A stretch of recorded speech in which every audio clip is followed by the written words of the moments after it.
Hello အားလုံးပဲမင်္ဂလာပါလင်တာဖြစ်ပါတယ်တငယ်ချင်းတို့ထဲမှာတရုတ်ဘာသာစကားကိုစိတ်ဝင်စားတဲ့သူတွေပြီးတော့တရုတ်စကားအရန်ပြောတတ်ချင်တဲ့သူတွေတင်နန်းတက်ဖို့လည်းအခက်အခဲရှိနေတဲ့သူတွေရှိကြလားမသိဘူးရှိကြတယ်ဆိုရင်တော့လင်တာရဲ့ဗီဒီယိုလေးကိုအဆုံးထိကြည့်တော့ပေးပါဦးရှင်လင်တာကတရုတ်ဘာသာစကားကိုတင်တန်းမတက်ပဲနဲ့အိမ်မှာပဲနေပြီးတော့ self study လေ့လာသွားမှာဖြစ်ပါတယ်လင်တာကဘယ်ကိုအခြေခံပြီးတော့လေ့လာမှာလဲဆိုရင်တော့တော်ချောစုခိုင်ရဲ့အခြေခံတရုတ်စကားပြောစာအုပ်ကနေအခြေခံပြီးတော့လေ့လာတော့မှာဖြစ်ပါတယ်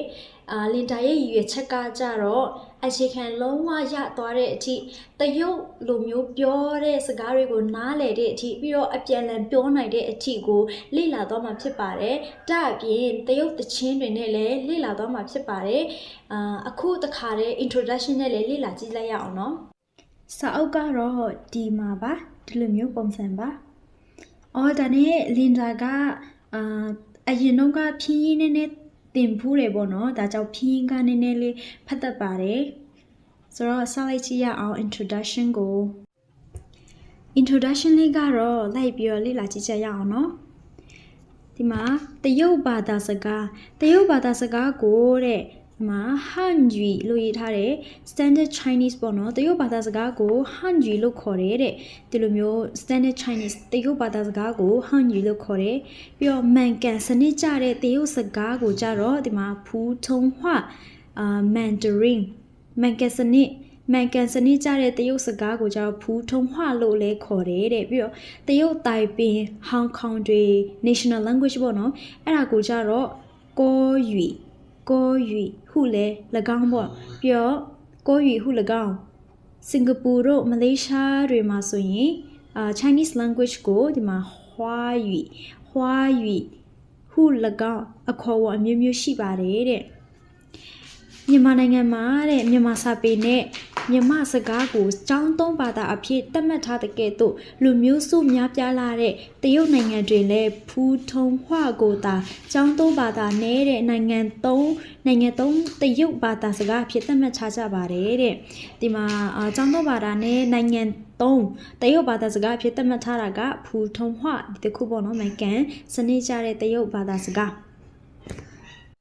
ဆက်ပြလေ့လာရမယ်ဆိုရင်တရုတ်စာလုံးမူလလက်ရေးအရှိနဲ့လက်ရေးသို့တရုတ်စာလုံးတဲ့နှစ်ပေါင်းထောင်ချီတမိုင်းကြာရှည်ပြီးဖြစ်သောတရုတ်စာလုံးမူလလက်ရေးအရှိသည်စုတ်ချက်များပြီးမှတ်သားရခက်ရေးသားရခက်ပါတယ်တဲ့ထို့ကြောင့်တရုတ်တမိုင်းခေအဆက်တွင်နဲ့တရုတ်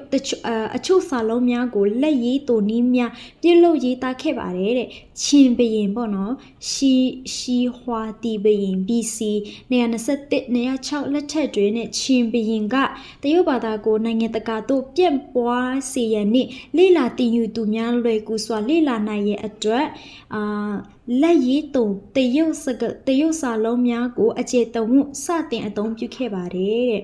1949ခုနှစ်မှစ၍တရုတ်စာတင်ကြားရေးတွင်နဲ့အစဉ်ပြေချုံးမှုစီရန်တရုတ်အစိုးရကတဲ့စာလုံးပေါင်း2000ကျော်ခန့်ကိုလက်ရေးတုံတရုတ်စာလုံးများဖြင့်တရားဝင်အစားထိုးအသုံးပြုခဲ့ပါတယ်တဲ့ယခုခေတ်အခါတွင်နိုင်ငံတကာသုံးတရုတ်စာသည်တဲ့မူလလက်ရေးအချို့နှင့်လက်ရေးတုံတရုတ်စာလုံးများပြီးတော့နိုင်ငံတကာသုံးတရုတ်အတန်ထွက်အင်္ဂလိပ်စာဖြင့်စသည်တို့ဖြင့်ဖွဲ့စည်းထားပါတယ်တဲ့ဆက်ပြီးတော့လေ့လာကြည့်မယ်ဆိုရင်မြန်မာစာပေနဲ့တရုတ်စာပေရဲ့ခြားနားပုံတဲ့မြန်မာစာပေတွင်ဘီးနဲ့တရကိုတက်ရင်နဲ့စာရောစကားရောတက်မြောက်ပါတယ်တဲ့တရုတ်စာပေမှာမြန်မာစာပေကဲ့သို့မဟုတ်ဘူးတဲ့တရုတ်စာကမြန်မာစာလိုမျိုးမဟုတ်ပါဘူးတဲ့တရုတ်စာပေကိုအစစ်အပိုင်းနှစ်ပိုင်းခွဲခြားထားပါတယ်တဲ့နံပါတ်1အပိုင်းကတရုတ်စာလုံးနဲ့နံပါတ်2အပိုင်းကတရုတ်အတန်ထွက်ဟုခွဲခြားထားပါတယ်တဲ့တရုတ်စာပေကိုကြတော့中文နဲ့ဒီမှာ